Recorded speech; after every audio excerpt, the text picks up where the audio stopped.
pense un peu un manque de confiance qui me bloquait sur le fait de m'engager complètement. Ça me freinait en fait sur le fait de le faire pleinement. Il y avait toujours une certaine retenue et surtout à parler de mes expériences personnelles, de mêler mes expériences personnelles à l'accompagnement, à vouloir trop le préparer et trop être dans ce côté perfectionniste où je voulais que ce soit nickel, parfait. Voilà, top. Et au final, je m'enfermais dedans et donc je l'ouvrais pas aux autres. Beaucoup de choses ont bougé dans tous les domaines de la vie en fait. Ça a été contagieux, j'ai envie de dire, mais dans le bon sens du terme. Et une forme de lâcher prise totale. Que la vie est belle, que la vie elle offre plein de surprises, plein de cadeaux et que cette confiance, c'est pas être surconfiant, c'est de faire confiance à ce qui est, mais c'est libérateur, c'est fluide, ça se vit. Bonjour à tous, aujourd'hui je reçois une personne qui va nous parler de ce qu'elle a vécu au sein de l'accompagnement Deviens Coach Prospère. Aujourd'hui, je reçois Céline. Bonjour Céline. Bonjour Olivier. Est-ce que tu pourrais te présenter pour les personnes qui ne te connaîtraient pas, Céline?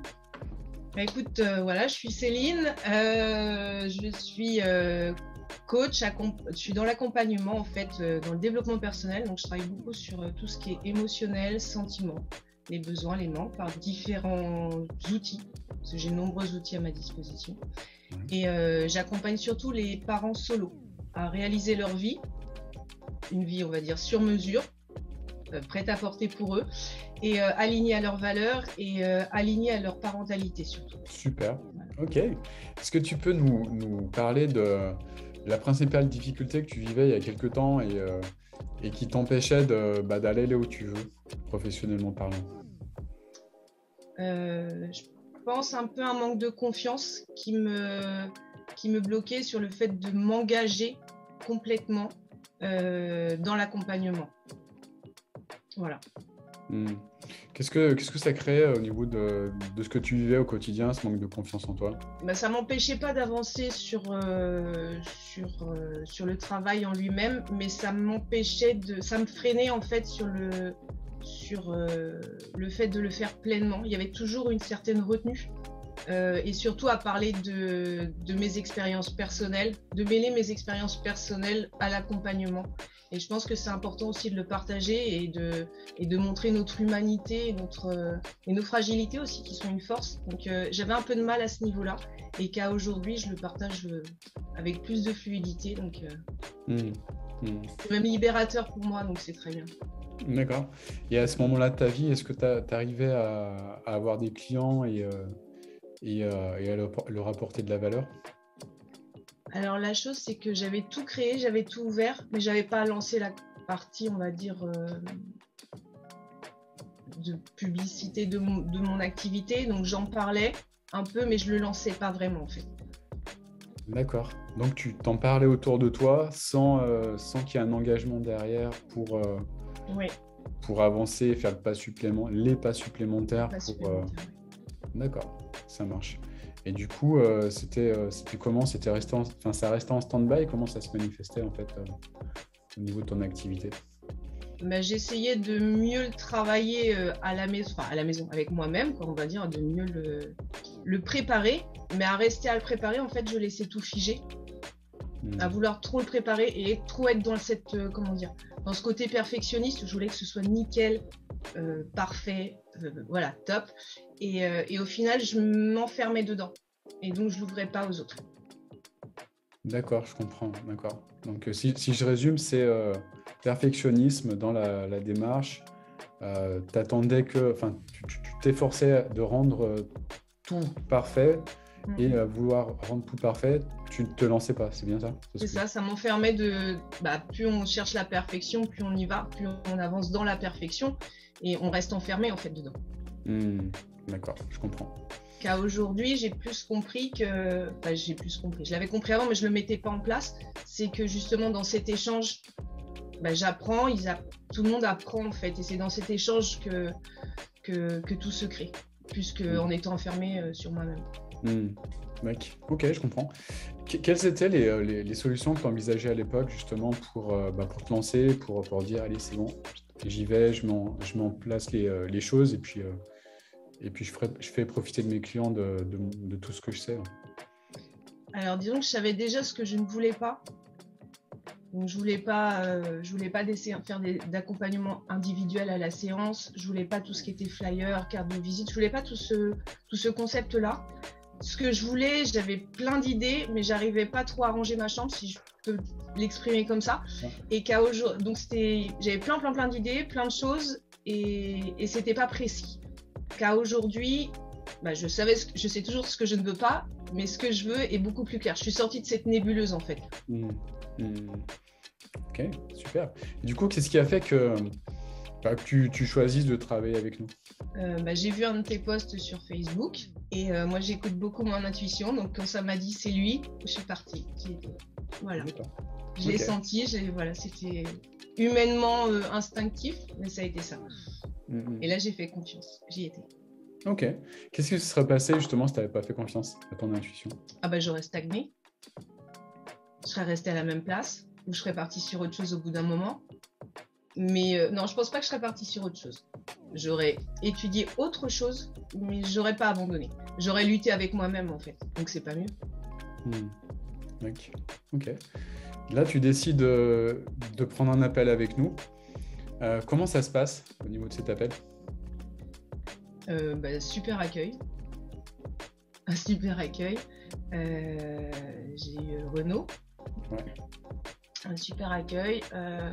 Donc quand j'ai appelé, c'était pas le moment pour moi. Donc j'avais dit à Renaud, j'ai besoin d'un mois parce que j'ai une autre activité à côté. Il fallait que je termine au moins cette activité pour la saison. Ouais. Et mais il a très bien entendu. Un mois après, je l'ai rappelé. J'ai dit c'est bon, c'est ok. Je t'avais dit un mois. Voilà. Et ouais, super. Est-ce que tu t'es senti, est-ce que tu as senti qu'il te mettait la pression ou qu'il te poussait à faire des choses contre ton gré? Contre mon gré, pas du tout. Je dirais pas poussé, je dirais motivé. Il t'a motivé, d'accord. Ouais, il m'a apporté les mots qui m'ont permis de trouver cette envie, cette motivation. Donc pas du tout contre mon gré, au contraire.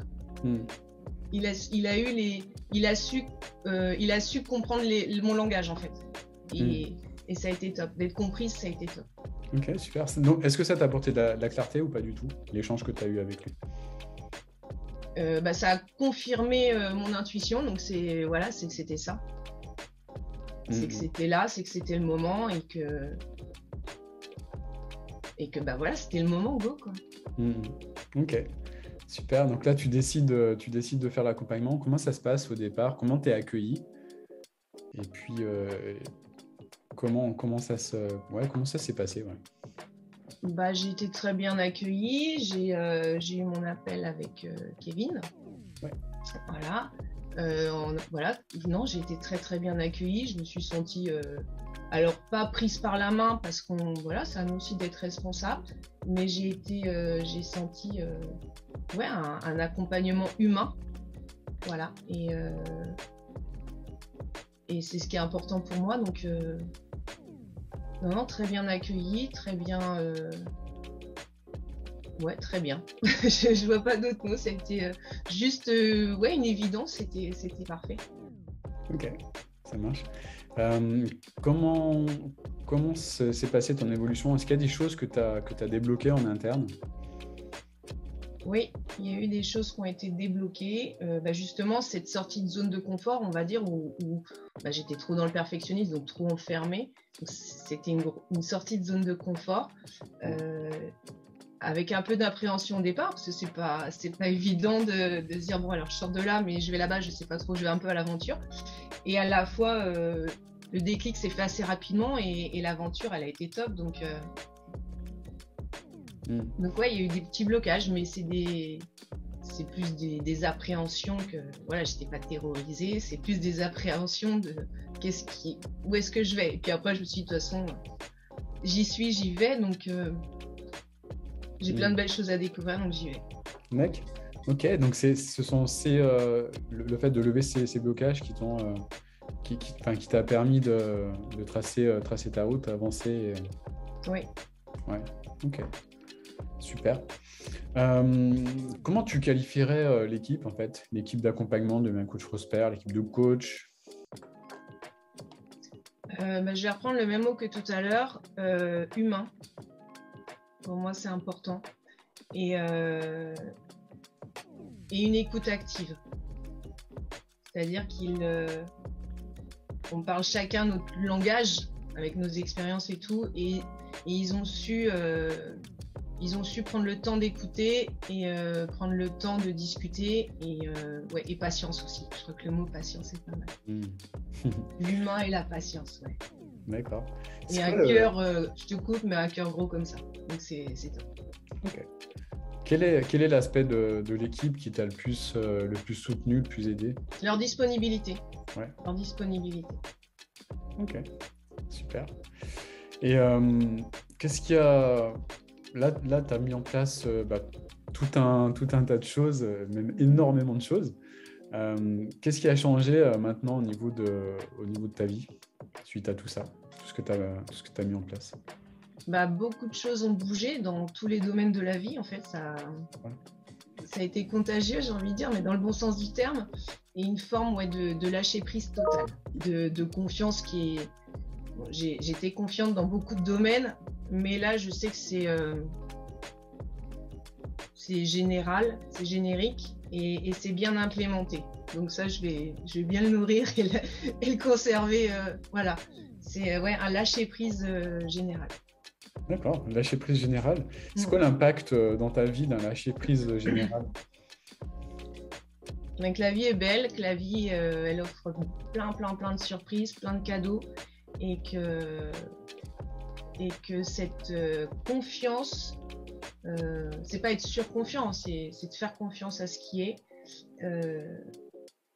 C'est libérateur, c'est fluide, ça se vit et chaque chose est magnifique. Enfin voilà, c'est plus un état d'esprit général où la vie est belle. Et ouais, la vie est belle. Super. Qu'est-ce que tu ressens par rapport à tout ça? Beaucoup de reconnaissance, beaucoup de gratitude, beaucoup d'amour aussi. Voilà. Super. Et qu'est-ce que tu dirais à Céline il y a quelques mois? Écoute ton intuition et fais-toi confiance. Ouais. Voilà, tout va bien se passer. Ok, super. Bravo en tout cas pour tout ce que tu as exprimé et puis aussi pour tout ce que tu as mis en place. C'est top. Et tu peux, je pense, être fier de toi parce que l'évolution est vraiment top et géniale. C'est clair. Merci à vous. Bravo. Merci à vous tous. Merci à toi. Avec joie. Merci beaucoup. À bientôt, Céline. Au revoir. Au revoir.